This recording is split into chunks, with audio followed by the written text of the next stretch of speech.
नमस्कार, मैं हूं पंकज भार्गव। हाथरस केस में सीबीआई जांच को लेकर अब सियासी खींचतान शुरू हो गई है। पॉलिटिकल बयानबाजी तो हो रही है। अब पीड़ित परिवार के सदस्यों ने भी सीबीआई जांच से मना कर दिया है, लेकिन पीड़ित पिता ने इंडिया टीवी के कैमरे पर साफ साफ कहा है कि जो चाहे वो जांच कर लें, उन्हें सिर्फ इंसाफ चाहिए। तो क्या परिवार के दूसरे सदस्यों के दिमाग में जहर भरा जा रहा है? क्या उन्हें एसआईटी का विरोध करने के लिए उकसाया जा रहा है? इस पूरी कहानी में कई सारे पेच हैं, जिनका जवाब तलाशने के लिए इंडिया टीवी के 4 रिपोर्टर्स ग्राउंड जीरो पर लगातार मौजूद हैं।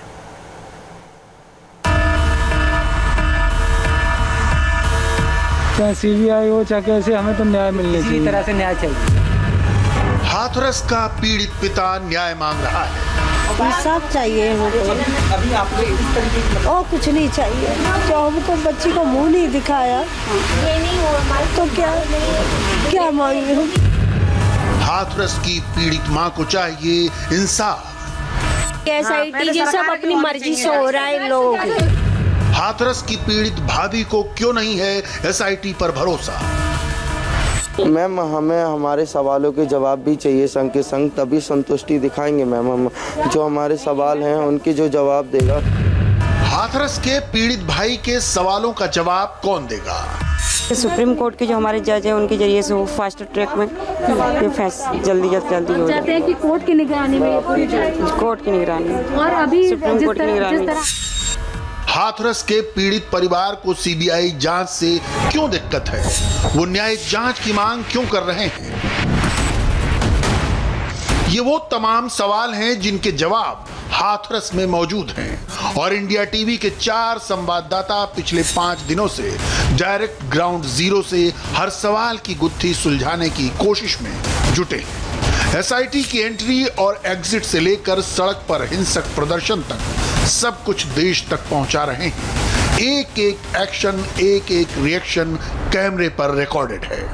देखिए, एसआईटी की टीम इस वक्त बाहर निकल रही है, घर से बाहर निकल रही है। एक बार फिर से हम बता रहे हैं, एक बार फिर से यहाँ पर पुलिस को बल प्रयोग करना पड़ा है और यहाँ पर पत्थर चला रहे हैं। पत्थर, हमारी टीम पर पत्थर मारे गए हैं, हमारे ओबी वैन पर पत्थर गिरा है, जहान की ओर पत्थर गिरा है और आप देख सकते हैं मुझे भी यहाँ पर पत्थर लगा, यहाँ पर हमको चोट लगी है। परिवार है उसने एसआईटी से ये मांग की है कि उनके परिवार को Y+ सुरक्षा दी जाए, क्योंकि ये बताया जा रहा है कि इनके ऊपर लगातार दबाव बन रहा है। गाड़ियों में भरकर पीड़िता के गाँव ले जाया जा रहा है। आप देख सकते हैं कि एक जो गाड़ी है ये उत्तर प्रदेश सरकार की है, जिसमें भीम आर्मी के चंद्रशेखर जा रहे हैं और उनके साथ कुछ कार्यकर्ता भी हैं जो जा रहे हैं पीड़िता के गांव। पीड़िता की मां से मिलेंगे, पीड़िता के भाई से बात करेंगे और साथ ही साथ ये जानना चाहेंगे कि पीड़िता के साथ क्या क्या हुआ और पुलिस प्रशासन का रवैया क्या रहा।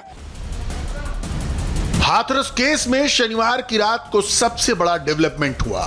उत्तर प्रदेश के मुख्यमंत्री योगी आदित्यनाथ ने मामले में सीबीआई जांच की सिफारिश कर दी। यह डेवलपमेंट उस वक्त हुआ जब एसआईटी पहले से ही इस मामले की जांच कर रही है। 4 बार पीड़ित परिवार के घर जाकर बयान लिया गया। पिछले 24 घंटों में 2 बार 4-4 घंटों से ज्यादा देर तक एसआईटी पीड़ित परिवार के घर पर मौजूद थी। इंडिया टीवी के कैमरे पर एसआईटी ने शनिवार रात और रविवार दोपहर क्या कहा वो आगे दिखाएंगे। पहले ये समझिए कि पीड़ित परिवार एसआईटी से खुश क्यों नहीं है। इंडिया टीवी से बातचीत में पीड़ित परिवार ने 3 सबसे गंभीर आरोप लगाए हैं। पहला आरोप ये कि हाथरस पुलिस ने शुरुआत से ही मामले को रफा दफा करने की कोशिश की। दूसरा आरोप ये कि रात के अंधेरे में डीएम के आदेश पर किसकी लाश जलाई गई, इसके बारे में परिवार को कुछ नहीं पता। और तीसरा गंभीर आरोप ये है कि जिसकी भी लाश जलाई गई उसमें आग लगाने के लिए पेट्रोल का इस्तेमाल क्यों किया गया। तो न तो हमें मतलब हमारी बेटी को दिखाया उन लोगों ने, और ना ही क्या कहते हमारे वहाँ जब मट्टी लगी ना तो वहाँ भी हमें नहीं क्या कहते बुलाया, है ना। अब इन लोगों ने जाने क्या करो है, ये तो ये लोग ही जाने। हमारे घर के ने रोकने की कोशिश करी कि हमारी बेटी को कम से कम ना तो हमें मुख दिखाया जाए या हमारी हिंदू रीति रिवाज के हिसाब से उसका संस्कार करा जाए, तो वो सब उन लोगों ने कुछ भी नहीं करन दो। तो हमें कम से कम ये तो मालूम पड़ेगा हमारी बेटी को सब जलाया हुआ है या और कोई है ना, तो ये तो हमें कुछ मालूम ही नहीं है। ना ना उन लोगों ने बिल्कुल ना कहा था, अपनी मनमानी से उन लोगों ने जला दिया, जाने कैसे जलाया हुआ है ये भी हमें नहीं मालूम है। तुरंत डीएम साहब आते हैं अपनी गाड़ी लेके, अपनी फोर्स लेके, एसपी साहब आते हैं, तो उनसे हमने सवाल जवाब दिए कि बॉडी क्यों जला दी, तो उन्होंने बोला कि आप लोगों को पोस्टमार्टम का मतलब पता है। सर फोड़ते हैं, पेट से ऐसे फाड़ देते हैं, ऐसे उल्टे सीधे मतलब बातें कर रहे थे कि चिथड़े हो गए तो बॉडी का आप देख नहीं पाते, 4 दिन तक खाना नहीं खा पाते, रोटी नहीं खा पाते। हमारी बहन के साथ 2 बार अत्याचार हुआ, एक बार जब खेत में, दूसरी बार इन्होंने पेट्रोल डाल के जला दिया, जबकि उन्होंने घी डाल के पूरी रीतो रिवाज के हिसाब से जलाना चाहिए। तो उनके साथ इतना बड़ा जुर्म क्यों किया गया? हर बार, दोनों बार जो बॉडी जलाई थी वो दीदी की थी, इस बात का प्रूफ दें। और दूसरी एक बात ये, वो बॉडी को ऐसे पेट्रोल डाल के क्यों फूंक दिया? इस सब सवालों के जब तक जवाब नहीं मिलेंगे तब तक हमें कोई भरोसा नहीं है। एसआईटी की जांच चल रही है। केस में सीबीआई जांच की सिफारिश हो चुकी है, लेकिन परिवार को न तो एसआईटी पर भरोसा है और न ही वो सीबीआई जांच चाहता है। परिवार इस मामले की जांच सुप्रीम कोर्ट के जज की निगरानी में कराए जाने की मांग कर रहा है। सवाल है क्यों? हमने यही सवाल परिवार के सदस्यों से पूछा। हमें कोई सीबीआई जांच नहीं चाहिए, कोई, और नार्को टेस्ट की बात जो हो रही है ना, जो आज तक कोई भी केस में कोई भी पीड़िता परिवार के साथ हुआ होगा तो हम लोग भी राजी हैं। आज तक कोई हुआ ही नहीं है, कभी हुआ ही नहीं है तो कैसे हो जाएगा? परिवार ने कुछ भी नहीं बोला, सीबीआई जांच के बारे में कुछ भी नहीं बोला। सीबीआई, एसआईटी ये सब अपनी मर्जी से हो रहा है इन लोगों की। आप संतुष्ट है सीबीआई की? नहीं मैडम, बिल्कुल नहीं संतुष्ट। क्या मांग है आपकी? हमारी यही मांग है सबकी, जैसे कि आप बराबर सुन रहे हो, अंदर भी यही बात चल रही है कि सुप्रीम कोर्ट के जो हमारे जज है उनके जरिए से वो फास्ट ट्रैक में ये फैसला जल्दी हो चाहते हैं कि कोर्ट की निगरानी में, कोर्ट की निगरानी। पीड़ित परिवार के कई सदस्य सीबीआई जांच से इनकार कर रहे हैं, लेकिन जब हमने यही सवाल पीड़ित के पिता से पूछा तो उन्होंने साफ शब्दों में कहा उन्हें सिर्फ न्याय चाहिए। फिर चाहे जांच एसआईटी करे, सीबीआई करे या कोई और, उससे फर्क नहीं पड़ता। तो क्या ये समझा जाए कि पीड़ित परिवार के कुछ सदस्यों को जानबूझकर वर्गलाया जा रहा है? अगर हाँ, तो इसके पीछे कौन है? आप भी बहुत ध्यान से सुनिए पीड़ित पिता का ये बयान। कल योगी आदित्यनाथ ने कहा कि अब इस मामले में सीबीआई की जांच होगी ताकि जो पीड़ित परिवार है उसको इंसाफ मिल सके। क्या आप चाहते हैं कि सीबीआई की जांच हो? अब हमें तो न्याय मिलना चाहिए, चाहे सीबीआई हो चाहे कैसे, हमें तो न्याय मिलना चाहिए, किसी तरह से न्याय चाहिए। हाँ, हमें सीबीआई की जांच आप चाहते हैं या नहीं चाहते? नहीं, हमें तो कोई भी जांच हो, हमें तो न्याय मिलना चाहिए, कोई न्याय चाहिए हमें तो। अब जांच हमें क्या मालूम है कैसे क्या है।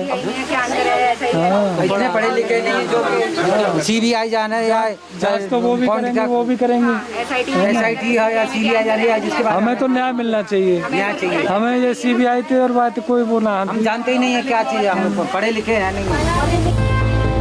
पीड़ित पिता के बयान के उलट घर के दूसरे लोग साफ शब्दों में सीबीआई की जांच से इनकार कर चुके हैं और वो एसआईटी की जांच से भी संतुष्ट नहीं है। इन सब के बीच एसआईटी चौथी बार पीड़ित परिवार के घर पहुंची और पिता का बयान दर्ज किया।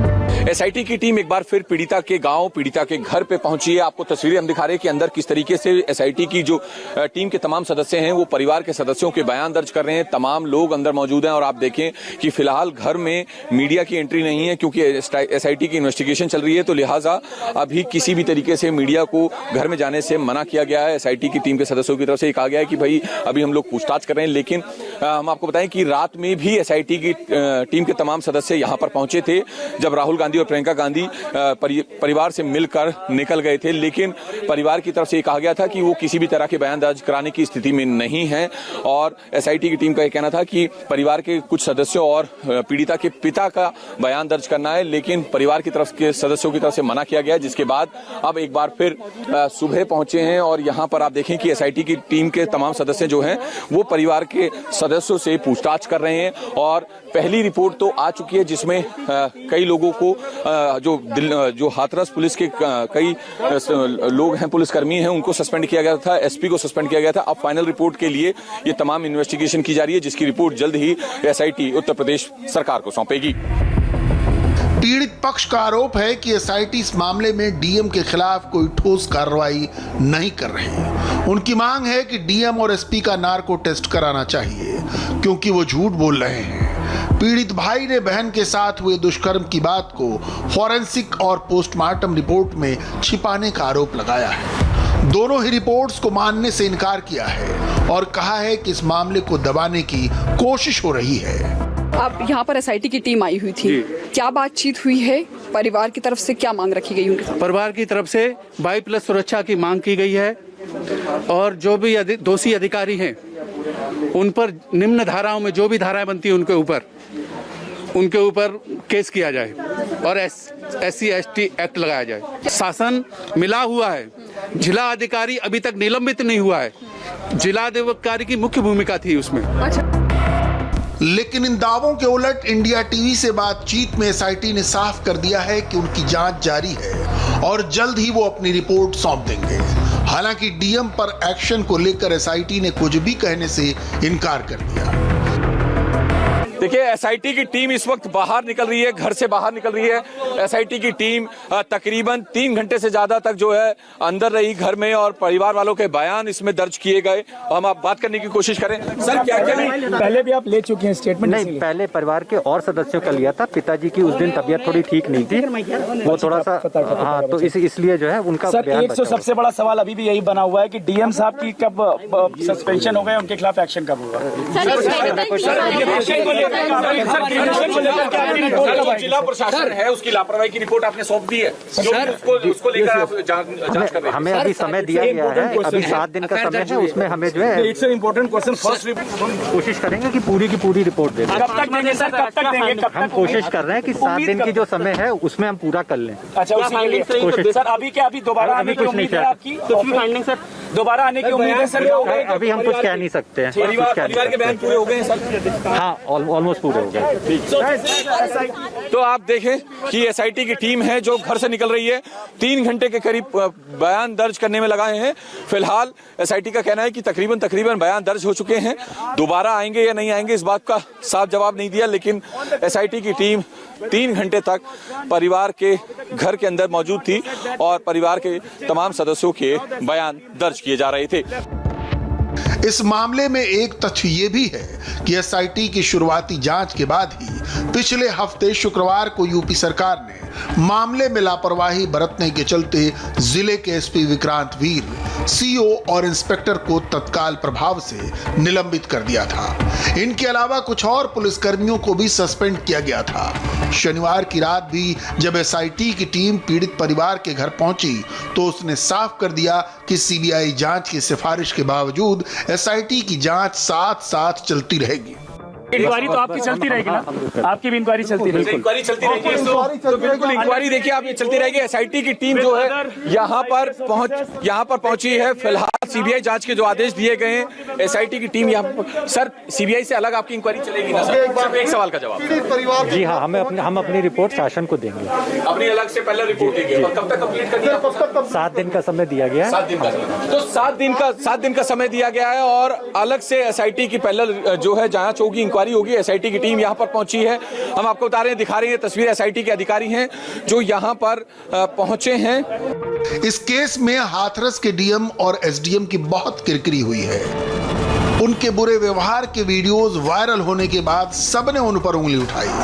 बावजूद इसके पीड़िता के परिवार को लगता है कि वो अभी भी वैसा ही दबाव बनाना जारी रखेंगे और एसआईटी से नाराजगी की एक वजह ये भी है। डीएम साहब का क्या, एसडीएम साहब का क्या, ये लोग आके इतनी बदतमीजी कर रहे हैं। दूसरी बात, इन्होंने चला सस्पेंशन चाहते हैं, उनका क्या चाहते हैं? सस्पेंशन कब तक? इन्हें फिर नौकरी पे रख लिया जाएगा। हो जाता ना, बार बार नौकरी पे आ जाते हैं लोग, तो फिर अपने पद का फायदा उठाएंगे, फिर किसी घर पे जाके दबाव बनाएंगे।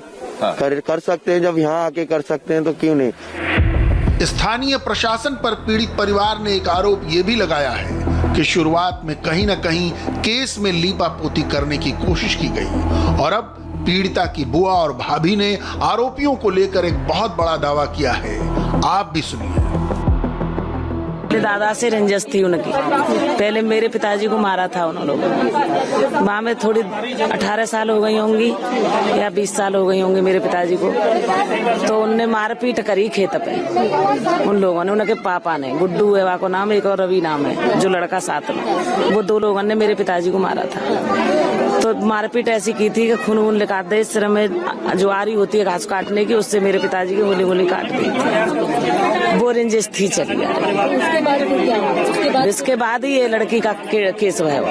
आज जो लोग आरोपी लोग हैं उनके परिवार वाले निकल के आए और मुझे देख के हंसने लगे, क्योंकि उनकी सोची समझी साजिश थी ये सब। लेडीज हंस रही मुझे देख के।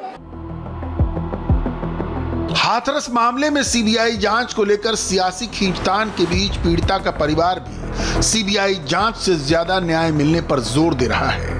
पीड़िता के भाई का कहना है कि उन्होंने शुरू से ही पूरे मामले की न्यायिक जांच की मांग की थी। सीबीआई जांच उनकी प्राथमिकता में थी ही नहीं। एसआईटी पर उन्हें भरोसा नहीं है और पुलिस से विश्वास उठ गया है।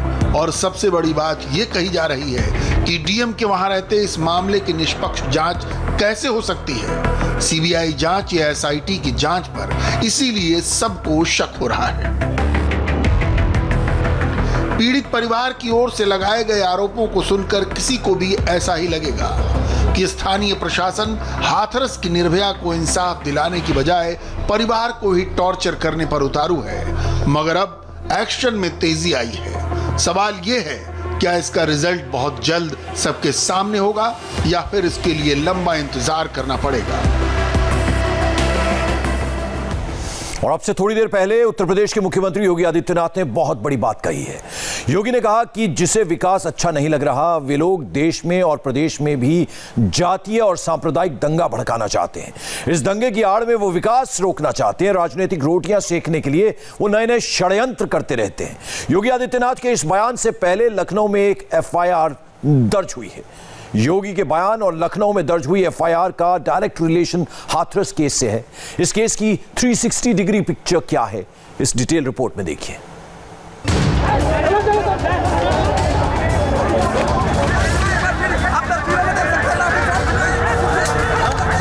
और यहाँ पर पत्थर चला रहे हैं, पत्थर हमारी टीम पर पत्थर मारे गए हैं, हमारे ओबी वैन पर पत्थर गिरा है, जहान के ऊपर पत्थर गिरा है। और आप देख सकते हैं मुझे भी यहाँ पर पत्थर लगा, यहाँ पर हमको चोट लगी है। हाथरस में पॉलिटिक्स हाई है, नेतागिरी फुल स्विंग में चल रही है।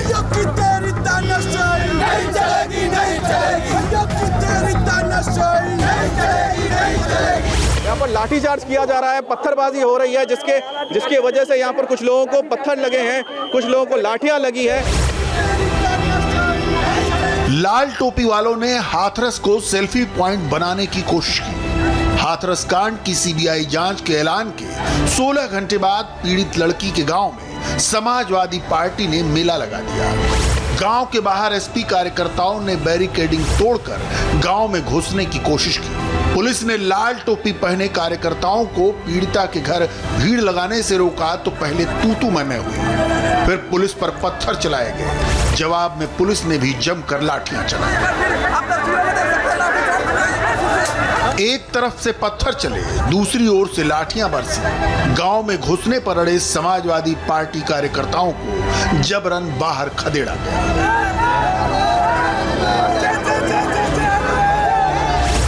ये पुलिस पर पत्थर फेंक रहे हैं, पुलिस पर पत्थरबाजी कर रहे हैं यहाँ पर। तो यहाँ पर आप देख सकते हैं कि माहौल किस तरह से यहाँ पर खराब किया जा रहा है। ये सारा सियासी तमाशा तब हो रहा था जब गांव में एसआईटी की टीम मौजूद थी। पीड़ित परिवार का बयान दर्ज किया जा चुका था और उस घर में समाजवादी पार्टी के नेता धर्मेंद्र यादव और अक्षय यादव पीड़ित परिवार से मुलाकात कर रहे थे।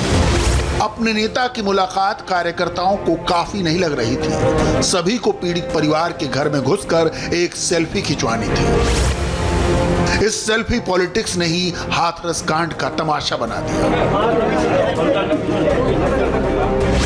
लोगों को को अंदर जाने दिया जा रहा था, लेकिन यहाँ पर जो नेतागिरी यहाँ पर हो रही है, यहाँ पर जो राजनीति हो रही है, उसके चक्कर में आप देख सकते हैं कैसे माहौल को यहाँ पर बिगाड़ा जा रहा है। राजनीति की यहाँ पर रोटियां सेकी जा रही है और जो इंसाफ के लिए यहाँ पर लड़ाई कर रहे हैं, यहाँ पर जो परिवार है, पीड़ित परिवार, उसकी सिर्फ सुध लेने के नाम पर लोग यहाँ पर राजनीति कर रही है। इस सारे तमाशे में सारे नियमों की धज्जियां उड़ गई। भारी तादाद में पुलिस की मौजूदगी के बावजूद किसी ने सेक्शन 144 की परवाह नहीं की। हाथरस एक नई प्रयोगशाला है, मगर ये राजनीति की प्रयोगशाला नहीं है, हाथरस सच की प्रयोगशाला है। यहाँ से सच निकलना चाहिए। जो यहाँ नेतागिरी करने आएगा वो लाठी खाएगा।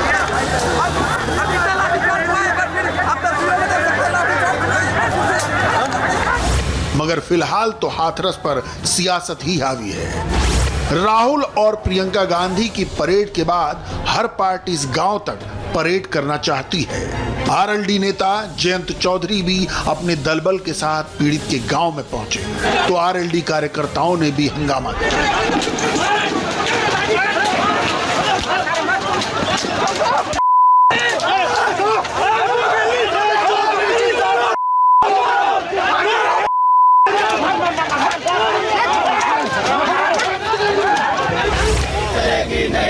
भीम आर्मी के लीडर चंद्रशेखर आजाद रावण दलित सियासत करते हैं। हाथरस के इस राजनीतिक अखाड़े से वो भी दूर नहीं रह पाए। चंद्रशेखर आजाद रावण ने पीड़ित परिवार के लिए वाई कैटेगरी की सिक्योरिटी मांगी। सीबीआई की जगह सुप्रीम कोर्ट के रिटायर्ड जज की निगरानी में न्यायिक जांच की मांग की और मांगे न मानने पर विधानसभा घेरने की धमकी दे डाली। पीड़ितों का सुरक्षित रहना जरूरी है। जब ये सुरक्षित नहीं रहेंगे तो न्याय की लड़ाई लड़ेंगे कैसे? इसलिए मैं पीड़ित परिवार को साथ जाने की मांग करता हूं और पीड़ित परिवार इस पर सहमत है। आप लोग मेरे साथ चलने को तैयार हैं? तैयार हैं। आपको लगता है मेरे साथ आप लोग सुरक्षित हैं? हुआ आप लोग मेरे साथ सुरक्षित हैं? पूरा परिवार यहाँ नहीं रहना चाहता क्योंकि इतनी सुरक्षा के बावजूद भी यहाँ 2-2 किलोमीटर पंचायतें हो रही है। कल को कोई भीड़ आके हमारे परिवार पे हमला कर देगी। सरकार में बैठे लोग पुलिस को का जिस तरह यूज कर रहे हैं, आप सब देख रहे हैं। पूरे देश में जो खलबली, पूरे देश में जो आक्रोश है, सरकार को उसको समझते हुए इस मांग पे गौर करना चाहिए। और मैं खुद चाहूंगा, मैं अधिकार में बात करूंगा, पीड़ित परिवार को साथ लेके जाऊं। मैं अपने परिवार को यहाँ नहीं रहने दूंगा। मैं नहीं चाहता कोई भीड़ जो है कल मेरा परिवार सिर्फ अखबार की सुर्खियां बन के रह जाए। धन्यवाद। राहुल गांधी मोगा में किसान रैली करने गए तो वहां भी हाथरस का मुद्दा छेड़ दिया। राहुल बोले जिसकी बेटी मारी गई उसे घर में बंद किया गया। हिंदुस्तान की एक बेटी को मार दिया गया और जिन लोगों ने मारा उनके खिलाफ कोई कार्रवाई नहीं हुई। एक मिनट, आप लोगों को दिक्कत है? हम और जिस परिवार की बेटी को मारा गया उनको अपने घर के अंदर बंद कर दिया गया। डीएम ने उनको धमकाया, चीफ मिनिस्टर ने धमकाया। ये है हिंदुस्तान की हालत। प्रियंका गांधी ने ट्विटर पर मोर्चा संभाला। हाथरस दौरे के एक दिन बाद प्रियंका गांधी ने ट्वीट किया। हाथरस के पीड़ित परिवार के अनुसार सबसे बुरा बर्ताव डीएम का था। उन्हें कौन बचा रहा है? उन्हें अविलंब बर्खास्त कर पूरे मामले में उनके रोल की जांच हो। परिवार न्यायिक जांच की मांग कर रहा है, तब क्यों सीबीआई जांच का हल्ला करके एसआईटी की जांच जारी है? यूपी सरकार यदि जरा भी नींद से जागी है तो उसे परिवार की बात सुननी चाहिए।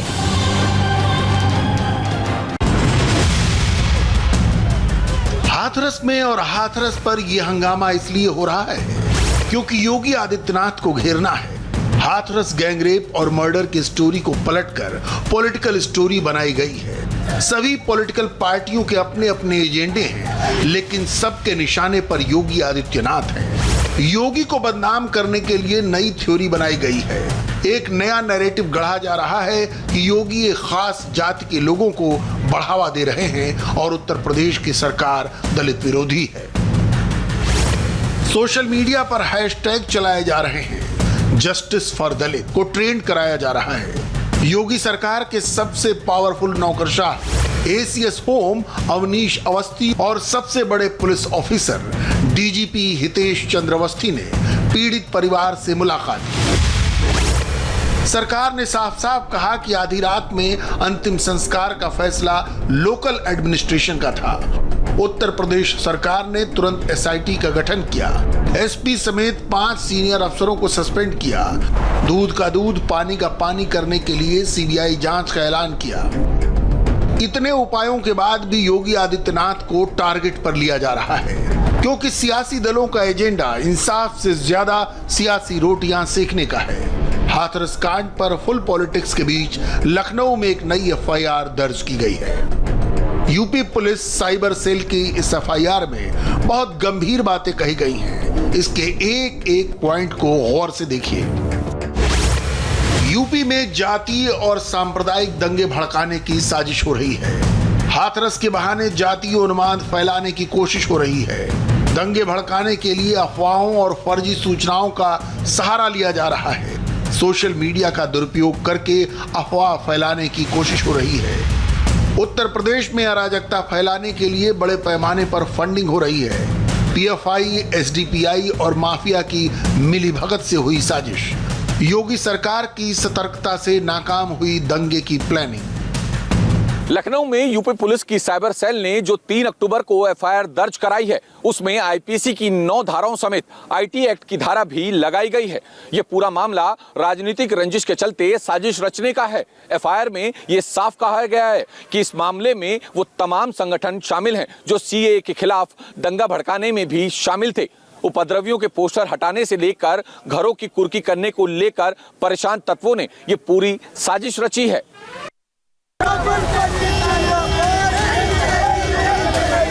हाथरस में पॉलिटिक्स फुल स्विंग में है, लेकिन पर्दे के बाहर कैमरे पर जितना हंगामा दिख रहा है, उससे कहीं गहरी साजिश पर्दे के पीछे चल रही है।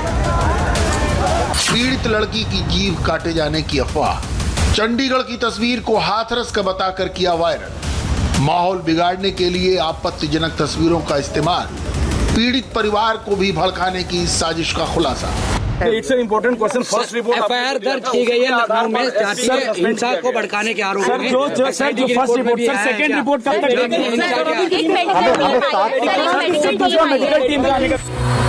हाथरस कांड की जांच के लिए आई एसआईटी से लखनऊ में दर्ज हुई एफआईआर के बारे में पूछा गया तो ऑफिसर ने चुप्पी साधी। उन्होंने किसी सवाल का जवाब नहीं दिया, लेकिन एफआईआर की कॉपी देख लीजिए और इसमें आईपीसी की जो धाराएं लगाई गई हैं उन पर भी गौर कर लीजिए। 153A यानी उन्माद फैलाना, 153B यानी राष्ट्रीय एकता को नुकसान पहुंचाना, 420 यानी धोखाधड़ी, 465 यानी जालसाजी, 468 सबूतों से छेड़छाड़ करके धोखा देना, 469 इलेक्ट्रॉनिक रिकॉर्ड बदलना, 500 यानी मानहानि करना, 565(1)B और 505(2) यानी साजिश के तहत धार्मिक उन्माद फैलाना। वे लोग देश में भी और प्रदेश में भी दंगा, जातीय दंगा भड़काना चाहते हैं, सांप्रदायिक दंगा भड़काना चाहते हैं। इस दंगे की आड़ में विकास रुकेगा, इस दंगे की आड़ में उनकी रोटियां सेकने के लिए उनको अवसर मिलेगा, इसलिए वे नित नए षड्यंत्र करते रहते हैं। हाथरस में टीवी कैमरों के सामने पीड़ित परिवार के साथ फोटो खिंचाने के लिए नेताओं की परेड चल रही है, लेकिन नेताओं के पॉलिटिकल ऑफिस में दूसरा खेल चल रहा है। खेल है योगी को बदनाम करके पॉलिटिकल माइलेज लेने का। एफआईआर दर्ज होने के बाद साइबर सेल ने दोषियों की धर पकड़ के लिए टीमें बना दी है। जांच एजेंसियों ने उन ऑडियो टेप का भी संज्ञान लिया है जिसमें कुछ राजनीतिक दलों के नेताओं के साथ साथ कुछ पत्रकारों की भी आवाज है। ऐसे ही ऑडियो टेप से यह राज खुला था कि पीड़ित परिवार को सरकार के खिलाफ भड़काने के लिए 50 लाख से 1 करोड़ रुपए तक का लालच दिया गया था। ऑडियो टेप की फॉरेंसिक जांच रिपोर्ट आते ही भड़काने वालों का पॉलीग्राफ और नार्को किया जाएगा। पीड़ित परिवार को भड़काने के लिए हुई फंडिंग की भी जांच शुरू हो गई है। पीड़ित परिवार को इंसाफ मिले ये पूरा देश चाहता है। जो गुनहगार हैं उनको सजा मिले इसलिए जांच हो रही है। मगर हाथरस के बहाने अगर योगी सरकार गिराने की, सरकार पर कलंक लगाने की कोशिश हो रही है तो उसकी भी जांच जरूरी है।